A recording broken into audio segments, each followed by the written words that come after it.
Hello Newsies, it's Monday, June 15th, and the only news you need to know is coming toward you like it's been dropped from orbit. It's the only way to be sure. I'm Sai, here to count you down into your weekly newswords. In tech, the week opened with a slew of announcements from Apple's Worldwide Developers Conference, including OS updates for both Mac and mobile, public transit directions coming to Apple Maps, and a more proactive Siri who will make suggestions and give advice based on what you are reading, looking up, or otherwise doing with your phone.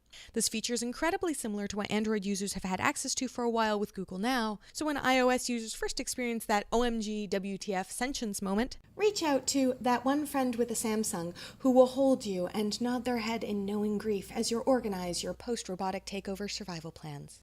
The Oculus Rift announcement was live-streamed on Thursday and was replete with details on the retail release, such as the finalized form factor, upcoming games, a partnership with Microsoft, and both launch controls and upcoming developing controls. You can expect to be able to don the device in early 2016. No word on price yet, so feel free to ramp up your excitement until no price point can stop you from the need to bury yourself into that sweet, sweet virtual world. In gaming, Microsoft launched the 1TB Xbox One, Mirror's Edge 2 gets an official title and accompanying box art, Samsung announces their PSN streaming service is coming to all Samsung smart TVs, and YouTube officially revealed their dedicated gaming website, app, and Twitch competitor, YouTube Gaming. The summer slump is upon us once again, and the gaming messiah has returned to us to save our hungry gamer souls in the form of Steam Summer Sale, ongoing for the rest of the week.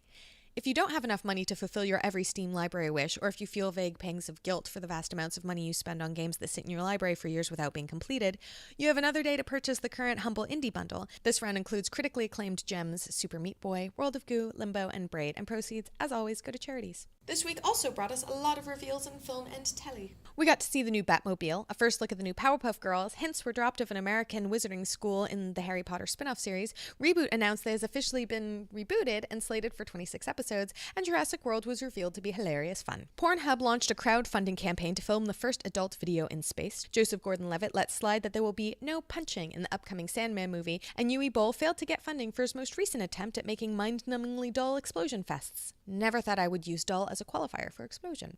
Rampage 3 No Mercy had raised only $6,375 of its $100,000 goal before the campaign ended, and Uwe Boll took to YouTube to air his grievances, saying, "Basically, my message is fuck yourself. No one gives a shit about Rampage 3, so maybe I shouldn't do it then. I have enough money to play golf until I'm dead." And the coolest thing on the internet was the combined Twitter reaction to sexist comments issued by Nobel laureate Sir Tim Hunt. After asserting that women in labs provide too many distractions and saying by way of example, "You fall in love with them, they fall in love with you, and when you criticize them, they cry," Twitter erupted in criticisms using #distractingly_sexy with pictures and descriptions of female scientist activities, behaviors, and reactions in labs across the globe.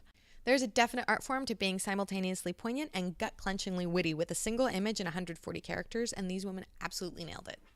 And that's everything that happened this week. Newsies with never-ending news needs can check the description for links of anything I covered, and I'll see you next week for another round of newswords.